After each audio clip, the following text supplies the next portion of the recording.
এবার নানস্টের ইকুয়েশনটাকে আমরা কিভাবে এটাকে ব্যাখ্যা করব? হ্যাঁ, বলছে ধরো একটা বিক্রিয়া এরকম হয়েছে X A plus Y B, এটা থেকে একটা সাম্যাবস্থায় বিক্রিয়া হচ্ছে Z C plus W D. এটা আমাদের একটা কি রিঅ্যাকশনের সমীকরণ লিখলাম। তার মানে এ আর বি বিক্রিয়ক, সি এবং বি বিক্রিয়াজাত পদার্থ, এ বি এক্স ওয়াই আর জেড ডব্লিউ যথাক্রমে ওদের স্টয়চিওমেট্রি মিন্স এর এক্স মোল বি এর ওয়াই মোলের সাথে বিক্রিয়া করে সি এর জেড মোল ডি এর ডব্লিউ মোল তৈরি করেছে। এটা একটা আমাদের সমীকরণ। এখন লিখি আমরা, যদি n মোল ইলেকট্রন অংশ গ্রহণ করে, ধরি n মোল ইলেকট্রন এই বিক্রিয়াতে এদিক থেকে ওদিক ট্রান্সফার হয়েছে, পার মোল হিসেব করলে ধরো n মোল ইলেকট্রনের এখানে আমাদের একটা ট্রান্সফার লক্ষ্য করা গেছে। মানে এইটাকেই ধর আমরা সেই লিখেছিলাম এরকম ব্যাপারটা, যারা একটু বুঝতে চাইছিস, যে ধর m plus n plus n electron, তার থেকে হচ্ছে m, আমরা এটা লিখে অভ্যস্ত আছি। m জারিত প্লাস n জারিত দশা আর m টা হচ্ছে বিজারিত দশা। তাহলে এখানে n মোল ইলেকট্রন অংশগ্রহণ করেছে। তাহলে আমরা কি জানি যে 1 মোল ইলেকট্রন এর আধান, 1 মোল ইলেকট্রনের আধান হচ্ছে 1 ফ্যারাডে 1f। তাহলে n মোল ইলেকট্রনের আধান কত হবে? nf। 1 মোল ইলেকট্রনের আধান যদি 1 ফ্যারাডে হয়, n মোল ইলেকট্রনের আধান হবে nf ফ্যারাডে। বেশ, nf তার তড়িতের পরিমাণ হলো। এবারে সর্বাধিক তড়িৎ কার্য এইটির মান নির্ণয় করব। সর্বাধিক তড়িৎ কার্য,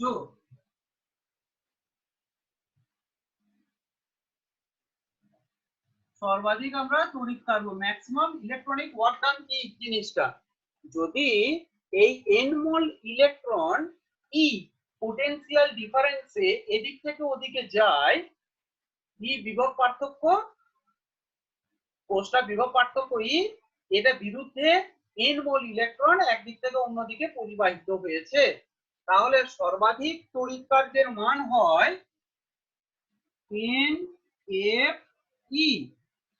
ই পোটেনশিয়াল ডিফারেন্স, বিভব পার্থক্য, যে সেলটা তৈরি করেছি এখানে আমরা, তাদের পোটেনশিয়াল ডিফারেন্সের মানটা হচ্ছে ই।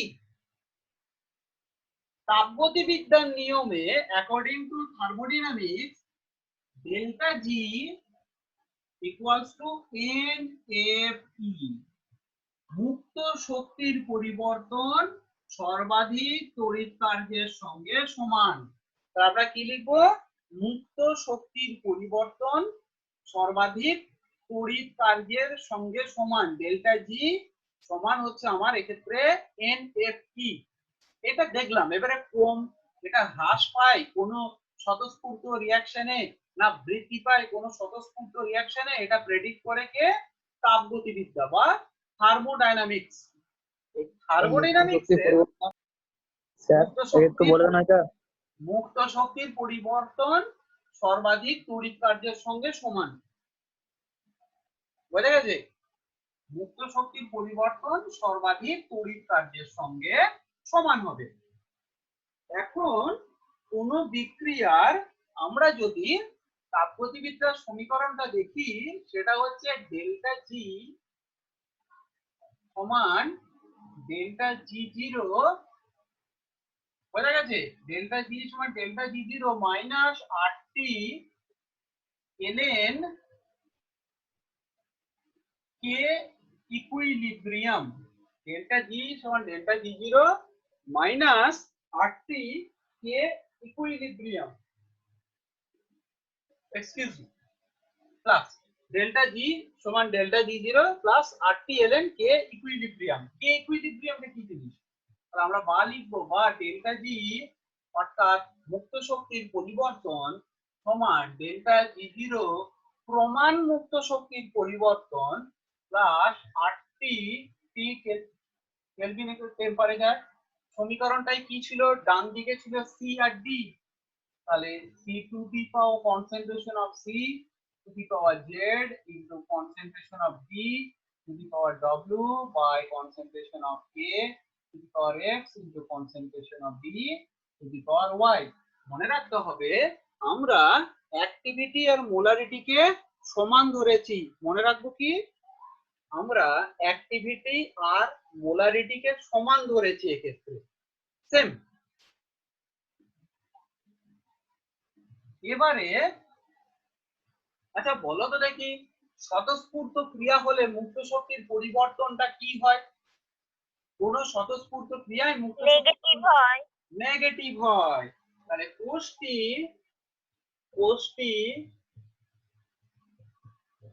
স্বতঃস্ফূর্ত ভাবে কাজ করলে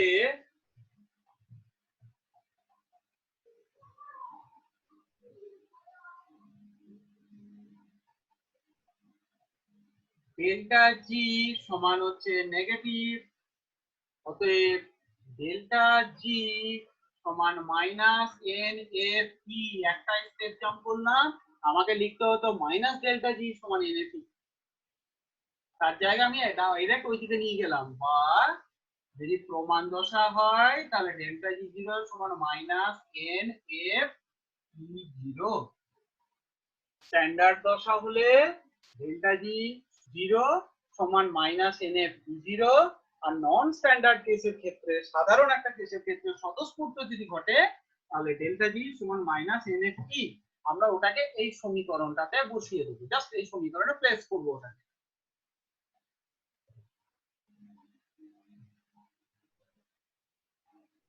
অতএব মাইনাস এন এফ ই সমান minus N F zero plus RT ln K equilibrium. বা ই সমান ই জিরো দাঁড়াবি। আচ্ছা, ই সমান E zero minus RT by NF ln K equilibrium. বা ইটা কি? Cell potential. So we can write E cell equals to E0 cell standard cell potential. E cell equals to E0 cell minus, আচ্ছা log আর ln এর সম্পর্ক কি? কে বলবে log আর ln এর কি সম্পর্ক? স্যার বাই হয়ে যাবে তো। লগ আর ln এর কি সম্পর্ক? ln সমান 2.303 লগ, তাই তো? ln মানে ই বেস আর লগ মানে হচ্ছে 10 বেস। ওকে, তার মানে এটা হবে এই ফ্যাক্টর যেটা আছে আর এর মান 8.314, সিজিএস একক বসাবে, টি বসাবে 298 kelvin, n mole number of electron মোলটা এফ 1 ফ্যারাডে 96500, আর এটা 2.303 গুণ করলে পাওয়া যায় 0.0591 by n log K equilibrium. বোঝা গেছে? ফ্যাক্টরটা হলো এইটি যে ই সেল সমান E zero cell, E cell সমান ই জিরো সেল মাইনাস 0.059, এই ওয়ানটা লেখার দরকার নেই, থাক 0.059 by n log K equilibrium. What is K equilibrium? K ইকুইলিব্রিয়ামটা আমরা কি লিখেছিলাম? তাহলে এটা হচ্ছে কি করে মানটা এলো আরেকবার বলেন। বল দিচ্ছি বাবা, বল দিচ্ছি কি করে মানটা এলো। ঠিক তো বলেছো, হাতে ক্যালকুলেটর আছে আবরাবুল? একটু ক্যালকুলেটরটা নিয়ে বসো বাবা, আমি এক্ষুনি বলে দিচ্ছি। একটু ক্যালকুলেটরটা বের করো।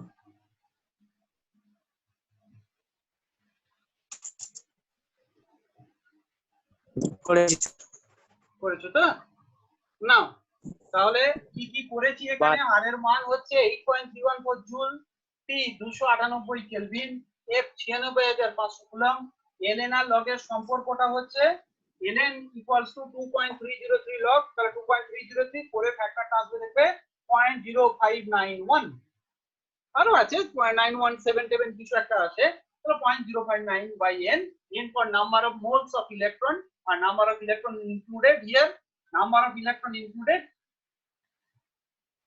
আর এই ক্ষেত্রে আমরা এই পেয়ে গেছি ইকুইলিব্রিয়াম ফ্যাক্টরটা কি মনে রাখবে, ডান দিকে সমীকরণে যারা থাকবে তাদের গাঢ়ত্বের উপযুক্ত ঘাতের গুণফল হয় সমীকরণটা বাঁ দিকে বিক্রিয়কগুলোর গাঢ়ত্বের উপযুক্ত ঘাতের গুণফল। যখন ইকুইলিব্রিয়াম বলি, সো at equilibrium condition বিক্রিয়া জাত পদার্থগুলি, যদিও এগুলো সক্রিয়তা লেখার কথা, সক্রিয়তা লেখা হয় না, গাঢ়ত্বের উপযুক্ত ঘাতের গুণফল বাই বিক্রিয়কগুলোর গাঢ়ত্বের উপযুক্ত ঘাতের গুণফল, তাহলেই আমরা পেয়ে যাব একটা সেল পোটেনশিয়াল। যে কোনো কন্ডিশনে যা যা ভ্যালু দিয়ে দেবে তোমাকে, সেই নন স্ট্যান্ডার্ড কন্ডিশনে এই ভ্যালুটা কত। আর এটা তো বাবা ক্যালকুলেশন করেই আমরা পেয়ে যাব, ক্যালকুলেট করে, এটা তো দেওয়াই থাকে। সেল ভ্যালু কি করে বের করতে হয়, ক্যাথোড মাইনাস অ্যানোড করে। কি করে জানবো কে ক্যাথোড কে অ্যানোড, আগের দিন কিছু একটা শিখিয়েছিলাম। আচ্ছা আমাকে একটা বলো তো, যদি দুটো সিস্টেমের স্ট্যান্ডার্ড রিডাকশন পোটেনশিয়াল ভ্যালু দিয়ে দেয়, তাহলে আমরা সেখান থেকে E0 সেল ভ্যালু কি করে বের করতে পারি? একজন আনমিউট হয়ে বলো।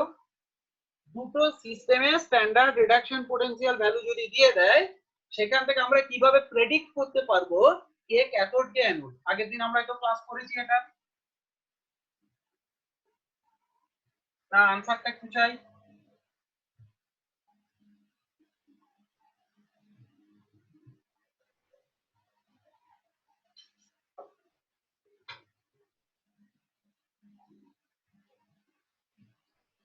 দেখো ক্লাস করছি, ভিডিও গুলো দিয়ে দিচ্ছি বারবার, যাতে পড়ে তোমাদের একটু সুবিধা হয়,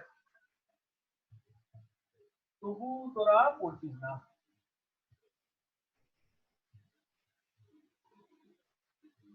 সে দুটোর মধ্যে যার মানটা কম হবে সে তো অ্যানোড হবে। সে জারিত হবে, সে অ্যানোড হবে। Very good. দুটোর মধ্যে যার পোটেনশিয়াল ভ্যালু সব থেকে কম সে হবে, সে জারিত হবে, সে অ্যানোড হবে। Very good. তাহলে দেখ আমরা যে কোনো একটা সিস্টেমকে কি করে রিপ্রেজেন্ট করি, আমরা রিপ্রেজেন্ট করি এভাবে তো, m প্লাস n ইলেকট্রন তার থেকে m। তাহলে হাফ সেলের ক্ষেত্রেও বের করতে পারবো নন স্ট্যান্ডার্ড হাফ সেল পোটেনশিয়ালের ভ্যালু কত, e m plus n oblique m সমান E0 m plus n oblique m minus 0.059 by 1, এই বাই n, বাই এখানে কিন্তু n, লগ ডান দিক বাই বাঁ দিক, ভুলে যেও না, ডান দিক বাই বাম দিক। হ্যাঁ শর্তাবলী প্রযোজ্য এক্ষেত্রে, মনে রাখবে সলিড, যদি সলিড হয় তাদের অ্যাক্টিভিটি সক্রিয়তা 1 ধরবো। কঠিন যদি কেউ থাকে তার অ্যাক্টিভিটিটাকে আমরা 1 ধরে নেবো, এটাকে 1 ধরে নেবো। তখন আমরা take a example, I am giving some example, solve out করে আমাকে অ্যানসার করবে, এইটুকু টাইমের মধ্যে অ্যানসার দাও। যদি E0 Zn+2 অবলিক Zn সমান -0.76 ভোল্ট হয়, তবে 0.01 মোলার ZnSO4 দ্রবণে 25 ডিগ্রি সেন্টিগ্রেডে জেডেন পাথ নিমজ্জিত করলে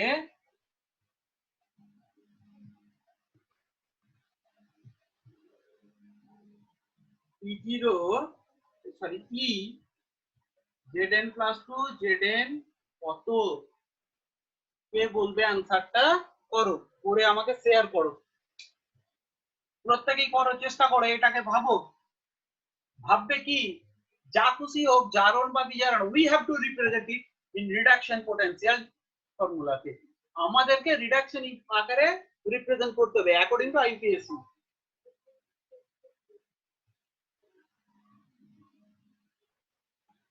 করো। যদি আমরা জিঙ্কের প্রমাণ বিজারণের সমীকরণটা লিখি, দ্যাট ইজ Zn উপরে জিঙ্ক হচ্ছে +2, তাহলে Zn +2 +2 ইলেকট্রন থেকে Zn।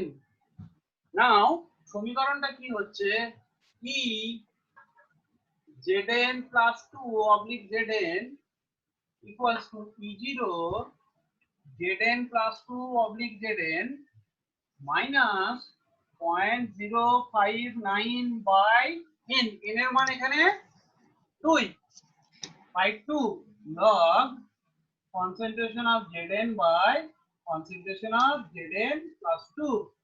কি শিখেছিলাম যে সলিড হলে এখানে অ্যাক্টিভিটি 1 হবে, তাহলে এই ভ্যালুটা দেওয়া আছে -0.76 volt -0.059 by 2 log 1 by 0.01।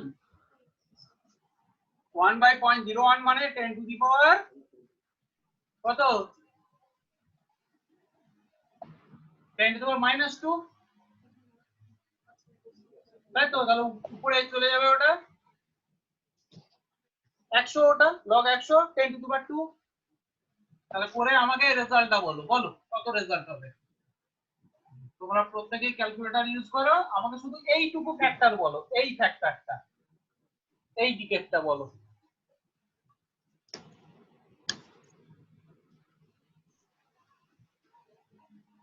.059/2 log 1/0.01 ভ্যালুটা কত সৃজনী?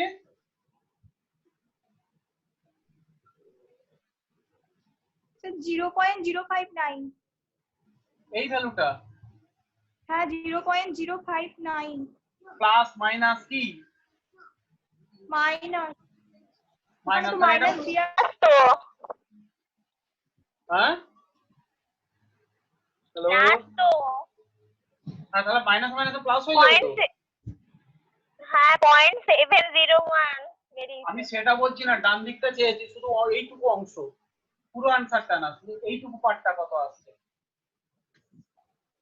ওইটা তো প্লাস 0.059 প্লাস 0.059 কেন হচ্ছে এটা একটা e টু দি পাওয়ার 2, তাহলে বাইরে 2 আসবে, কেটে যাবে, log 10 এর মান 1। সহজ কাজ, ক্যালকুলেটর না ব্যবহার করলেও এই অংশটা হয়, ওই জন্যই ওটা জানতে চাইলাম। এটা ফ্যাক্টরটা দেখো, log 100 আসছে, তার মানে log 10 টু দি পাওয়ার 2, তার মানে 2 log 10 দ্যাট ইজ 2।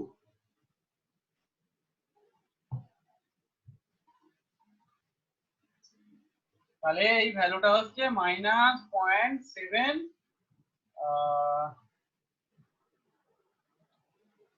01। 01। হ্যাঁ স্যার। ওকে 701 ভোল্ট। তা দেখ ভোল্টেজটা পরিবর্তন হয়ে যাচ্ছে কনসেন্ট্রেশনটা পাল্টালে, তাই তো? ভোল্টেজটা যদি পাল্টায় তাহলে কনসেন্ট্রেশনটাও চেঞ্জ হয়। তাহলে আমরা মূল বেসিক জিনিসটা কিন্তু আজকের পড়ার মধ্যে শিখে গেছি। আমি কয়েকটা প্রবলেম নিয়ে একটু আলোচনা করব।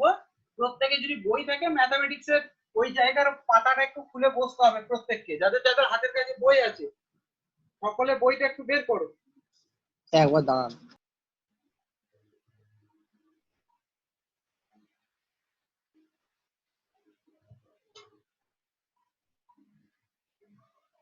আর নাইটার আমি বোর্ডে একটা কাজ দিচ্ছি, হ্যাঁ স্যার দাঁড়ান, ও মুছে দেন।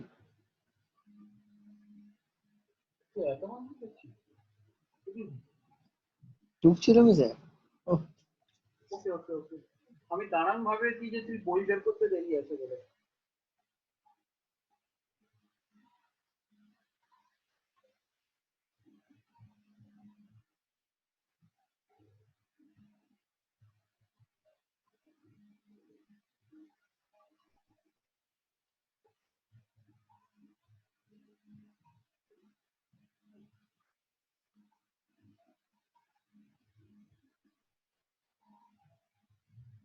এই একটা কোষে আমাকে সাংকেতিক ভাবে একটা কোষ দিয়ে দিয়েছে, ঠিক আছে? একটা সাংকেতিক কোষ আমাকে দিয়েছে, কিছু বলে দেয়নি, আর শুধু বলে দিয়েছে E0 Cu plus to Cu সমান প্লাস 0.34 ভোল্ট এবং E0 Ag plus Ag সমান 0.80 ভোল্ট। এই দুটি প্রদত্ত। আমার টাস্ক কি কি, এখান থেকে আমার কি কি করতে হবে? একটা হচ্ছে তোমাদের জন্য ক্যাথোড অ্যানোড কে, এটা প্রথমে আমাকে বলতে হবে কে ক্যাথোড কে অ্যানোড। 2 নাম্বার কাজ হচ্ছে অর্ধকোষ এবং সম্পূর্ণ কোষ বিক্রিয়া, অর্ধকোষ আর সম্পূর্ণ কোষ বিক্রিয়াটা আমাকে বলতে হবে। 3 নাম্বার হচ্ছে E0 সেল ভ্যালু কত হবে বলতে হবে। আর 4 নম্বর ই সেল ভ্যালু কত বলতে হবে।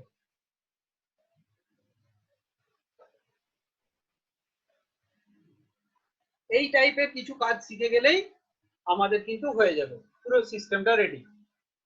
দেখো এখানে কিন্তু গাঢ়ত্ব কিছু দিয়ে দিয়েছে, কপার প্লাসের গাঢ়ত্ব দিয়েছে 0.13 মোলার, হ্যাঁ, আর সিলভার প্লাস 1 এর গাঢ়ত্ব দিয়েছে 0.01 মোলার। এখন বের করতে হবে কে ক্যাথোড কে অ্যানোড। আমরা কি শিখেছি বলো? এই সাংকেতিক প্রকাশকে দেখে আমরা কেমন করে বলতে পারবো কে ক্যাথোড কে অ্যানোড, কি করে আমরা বলতে পারবো? যদি সাংকেতিক প্রকাশ, হ্যাঁ কপার ক্যাথোড হবে তো বলবার নিয়ম কি, কিছু তো একটা আমাদের নিয়ম আছে, সেই নিয়মটা কি আমি সেটাই জানতে চেয়েছি। যে আমাদের একটা নিয়মে আমরা, বাঁদিকে অ্যানোড আর ডান দিকে ক্যাথোড। ভেরি গুড, তাহলে এটা ক্যাথোডের কাজ করছে, এটা অ্যানোডের কাজ করবে। আমি একটা জিনিস শর্টকাট শিখিয়েছিলাম, আমরা বাঁ দিক থেকে ডান দিকে পড়ি, বাঁ দিক থেকে ডান দিকে পড়ি। এবারে মেলা কি হয়েছে, কপার হয়েছে কপার প্লাস 2, কপার প্লাস 2 হয়েছে, জি প্লাস এজি হয়েছে, এটা বলেই দিয়েছি আমি সিস্টেমে। একটি আমার টোটকা মনে রাখবে, আমরা লেফট টু রাইট পড়ি, পড়বার সময় লেফট টু রাইট,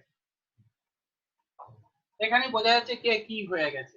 আমি আনসার গুলো একটা পর একটা করি, তোমরা আমার সাথে করতে থাকো।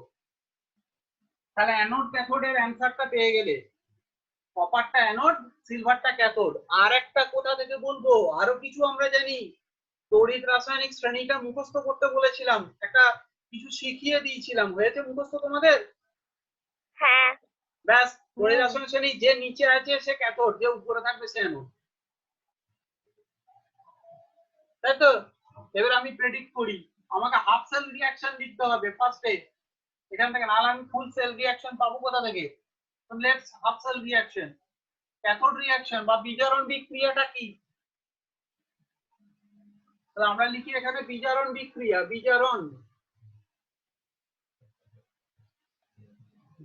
বিক্রিয়া বা cathode reaction, Ag plus electron থেকে Ag। জারণ বিক্রিয়া কি হবে? Cu থেকে Cu প্লাস 2 ইলেকট্রন, ব্যাস বলবার লেগেছে, তাই না? আমি যদি ফুল সেল রিঅ্যাকশন লিখি তো একটা ইলেকট্রনের হিসেব মিলবে না, এখানে একটা এখানে দুটো, তার জন্য আমার কি করতে হবে, এটাকে 2 দিয়ে গুণ করতে হবে, তাহলে multiplied by 2 and then the full cell reaction. কারণ জারণ এবং বিজারণ প্রক্রিয়ায় মোট ইলেকট্রনের ট্রান্সফার যেন ইকুয়াল হয়, জারণ বিজারণ প্রক্রিয়ায় মোট ইলেকট্রন ট্রান্সফার সমান হতে হবে। তাহলে সমীকরণটা হলো 2Ag প্লাস Cu, দিয়ে Cu প্লাস 2 Ag, এটা হলো সমগ্র কোষ বিক্রিয়া, ফুল সেল রিঅ্যাকশন, সমগ্র কোষ বিক্রিয়া।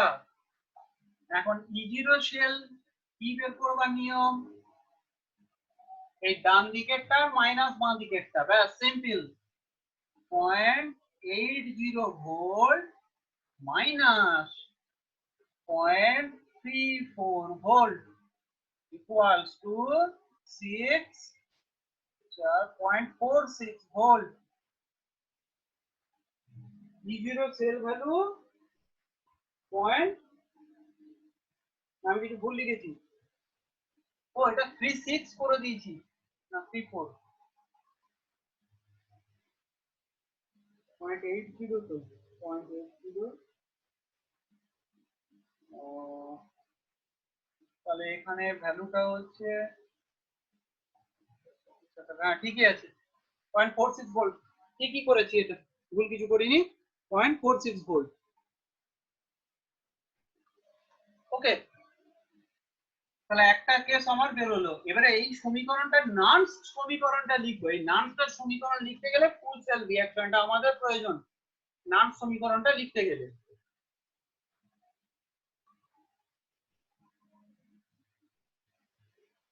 ই সেল সমান E0 sell minus 0.059 maximum electron involved 2 electron involved maximum log ডান দিক বাই বাঁ দিক। ডান দিকে কে আছে? Copper plus 2 into Ag plus sorry Ag তার হোল স্কয়ার বাই নিচে Ag প্লাস তার whole square into Cu। Solid গুলোর অ্যাক্টিভিটি 1 আর বাদ বাকি আয়ন গুলোর কনসেন্ট্রেশন বসাবো আমরা।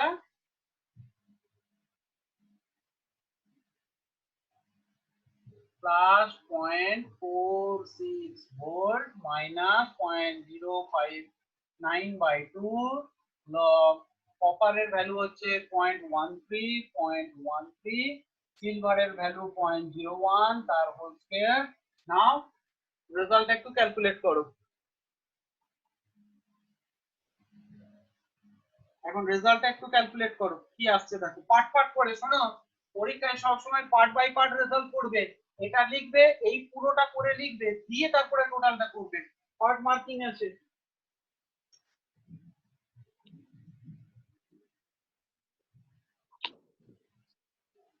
এই দিকটা কত আসছে গো?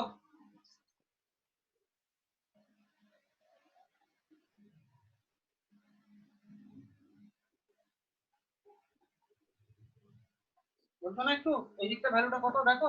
ক্যালকুলেটরটা নেই আমার কাছে, তো ক্যালকুলেটর নেই মুহূর্তে।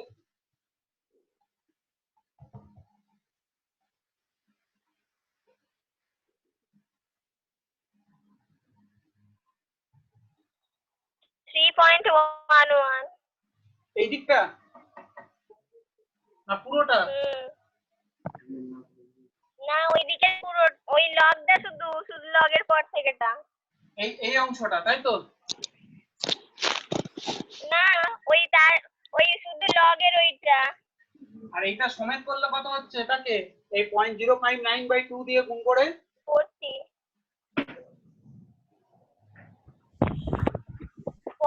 মাইনাস কত রে?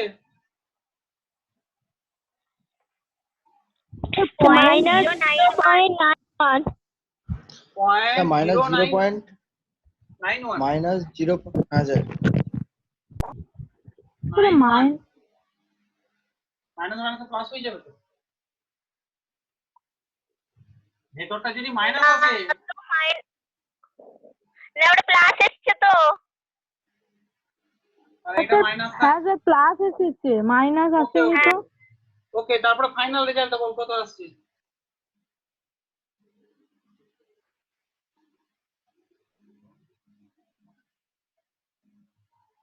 ফাইনাল রেজাল্টটা করো, এই রেজাল্টটা 0.369 0.369 ভোল্ট। ওকে, বা 0.37 ভোল্ট। ঠিক আছে, এখন তাহলে আমরা পেয়ে গেলাম কনসেন্ট্রেশন ডিফারেন্স করে দিলে স্ট্যান্ডার্ড পোটেনশিয়ালটা কোন পোটেনশিয়ালে চেঞ্জ করবে একটা শিখে গেলাম। তাহলে যে কোনো কনসেন্ট্রেশন দিলে কি করে পোটেনশিয়াল ভ্যালুটা আমরা সেল পোটেনশিয়ালটা বের করব। আরেকটা জিনিস শেখাই, বুঝবো কোনটা?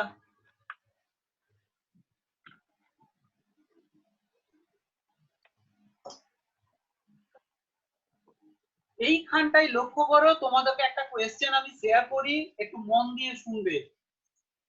এরকম একটা কোষের রিপ্রেজেন্ট করে তোমাকে দিয়ে দিয়েছে, ঠিক আছে? সেটা ঠিক দিতে পারে, সেটা ভুল দিতে পারে।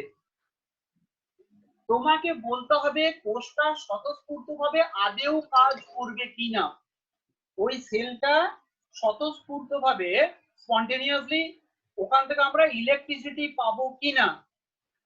আচ্ছা, স্বতঃস্ফূর্ত প্রক্রিয়ার শর্ত যেন কি ছিল? স্বতঃস্ফূর্ত প্রক্রিয়ার কি শর্ত ছিল?